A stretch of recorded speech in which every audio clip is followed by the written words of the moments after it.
So it seems like Icebox is out, and there's a lot of theories what it could potentially be. Now, what RIOT is doing with Icebox, it's actually testing it if you didn't know. I'm gonna be looking that through the video. Also, we got some new Icebox lore in the Season 3 Battle Pass. It's very interesting that the way they provide info for new agents and for the new lore, which is gonna be coming pretty soon, I'm guessing in December, is basically the Battle Pass. The Battle Pass is your main source of info besides the map. The obvious standout addition is the horizontal zipline that cuts across one of the bomb sites. But the real change, the thing players will feel even if they don't exactly notice it, is the change in skill. There are longer sightlines, there are tighter corners, there's more flanking, more of them with little pieces of covers thrown across the map. And crucially, these are more elevated positions, shipping containers, unnameable hollow metal obelisks, overlooks, rafters, everything like that. This is perfect for Jett, Omen, Raze, anyone like that. Even for me as a Killjoy main, this is a great addition. The new map will test a different skill set than any one in the rotation. However, I don't think a lot of players like it. As we can see, it has mixed reviews. Personally, I have to give a lot of kudos to Valorant, or basically RIOT.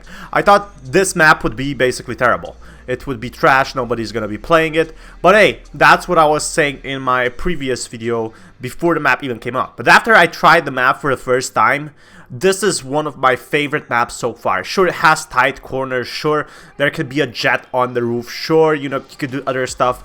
I don't like the pushing on the mid, but everything else is perfectly designed. So I have to give Valorant and RIOT's team, the map designers, a perfect race for this. This is one of the best maps I have ever played, and if you haven't played this map already, I definitely recommend you do that. So the core thing of this map, the core basic thing you have to do is work together as a team. It goes like a straight line. If one person fails, the whole team falls apart, and that's what I really like about this.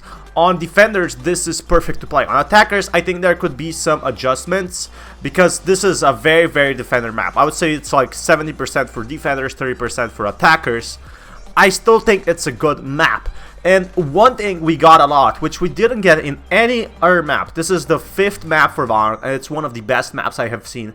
We are getting the lore. So the shipwreck you're seeing behind, that's in the lore. I'm gonna be explaining this later in the video. So what basically Valorant said from this, when we set out to create Icebox, one of the things we really wanted to try is create the feeling of, like, I was thinking almost paintball arena. So you can flank people, you can do anything, stuff like that. It does end up being a bit more adaptive play or quick aim because there's more verticality to the spots where enemies can be. There's more ways that you can stick around and have creative timings and padding to catch you off guard. In one way, this is really bad. It's something new, but I think there's more positive sides to it. For example, let's say one of your teammates dies. The round is not over yet. It's pretty much easier to flank them around and think stuff like that. And also, my Killjoy turret has a lot more of that in effect. I think when you can push mid, basically, I can use my Killjoy turret, or you can use Cypher trapwires to full utility, to full in that regards.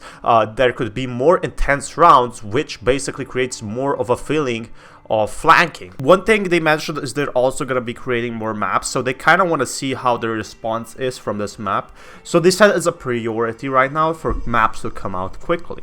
Icebox coming out in a few months early is the evidence of that. We should be getting it in December, but we got it now, which is really nice. That being said, maps are a lot of hard work and they take a lot of time. You have to consider maps have to be balanced in their way. They have to have lore, which they definitely did for that, and they have to have its own locations. They can't be twice in Japan or something like that.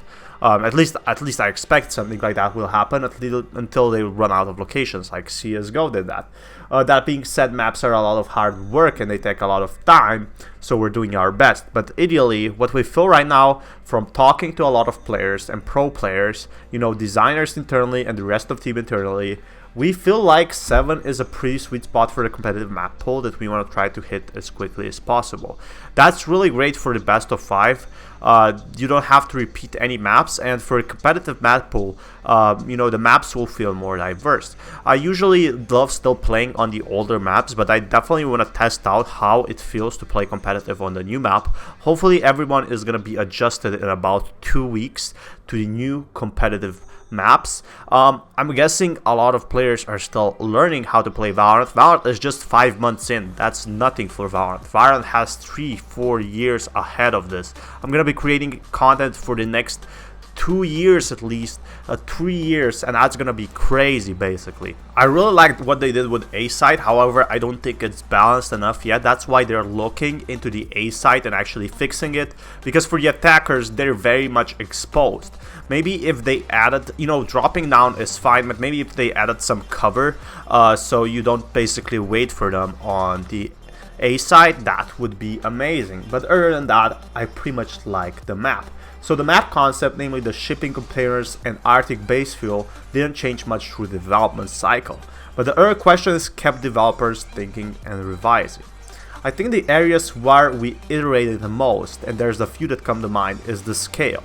So this map is actually pretty small. I think there's some tight sightlines that are pretty long on the map right now. There used to be sightlines that were even longer than that. The rotation times were even longer than they are now.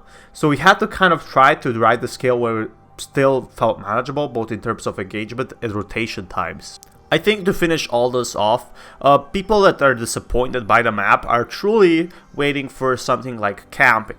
Well, that's completely fine. I think even for every single map, even in Overwatch and CSGO, players were disappointed with the maps, at least 30% or 20%, and that's just the way it is. Personally, this map is really, really good. I would say it's in the top 2 or the top map basically so far. I wasn't very surprised with, I wasn't very happy with Aston at start, but then I got used to it. So I definitely think there's a lot to look into this. But hey, let's go back to the agents, back to the lore, because I found some new lore. Something about the new potential agent. We're gonna be going for season 3, which is gonna be pretty nice. The first thing we have to notice is probably Ancient Secrets card.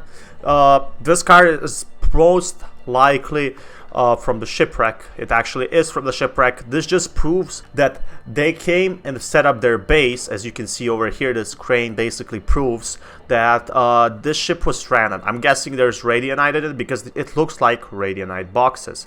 So it seems like this ship was trying to get somewhere in late century, which is a really good lore, and it kind of didn't work out. So what happened over here is, well, they messed up. They messed up. They tried to get this Radianite to study it, basically. It's really interesting how they make all of these info in their basic cards. I think there's a lot more to look into it, but I'm guessing this is Radianite in it. This is like researchers looking into the ship, and this is our first look, actual look inside the ship. I don't know if there's anyone frozen in there. Could potentially be the frozen samurais. But let's get to the frozen samurais now, because we see a lot of samurais inside. Like, this could be an I don't think this box is big enough to hold a samurai body, but as we see, like for the generators and when they're freezing, we're also seeing samurai. So if you go and scroll through, there's another one here, Secret Lineage card, which is really interesting because this Secret Lineage card is basically the same thing as the samurai hat we're seeing in Icebox, the same thing we're seeing in their experiments. It's really interesting how we're seeing so much lore in just one map and one battle pass. They're releasing everything like that. It's really nice to see. They're trying to get the lore and people hyped up after they put out the maps, after they put out the new agents. Now it's the real deal. Now the lore is on. So all I have to say, be sure to subscribe for more Valorant lore, because that's what I'm going to be focusing on. Also, if you didn't notice, I took a focus on my editing skills. That's right, I think it's about time that I actually do stuff like editing in my videos rather than just posting OBS videos. And I think there's a lot of improvement for my channel. There's going to be a lot of new content I'm going to be looking into, especially because my country is in quarantine now, so I can't run around my city anymore and mess around. I have to actually post videos now, which is really nice, and I have some high quality content on my way. I'll let you guys think of the own lore, or think of the actual lore that's going on behind, but I give you a short explanation right here. So they went on the Icebox site, they found some sort of shipwreck. The shipwreck had some radianite in it, and well, the samurai armors were probably in the shipwreck as well, and the samurai armor is somehow tied to the new agent. I'm gonna let you do, you know, your own interpretation of this, but yeah, I guess this should be it for this video. I guess this is Fatman signing out. See ya in 2-3 years. Yeah, peace guys.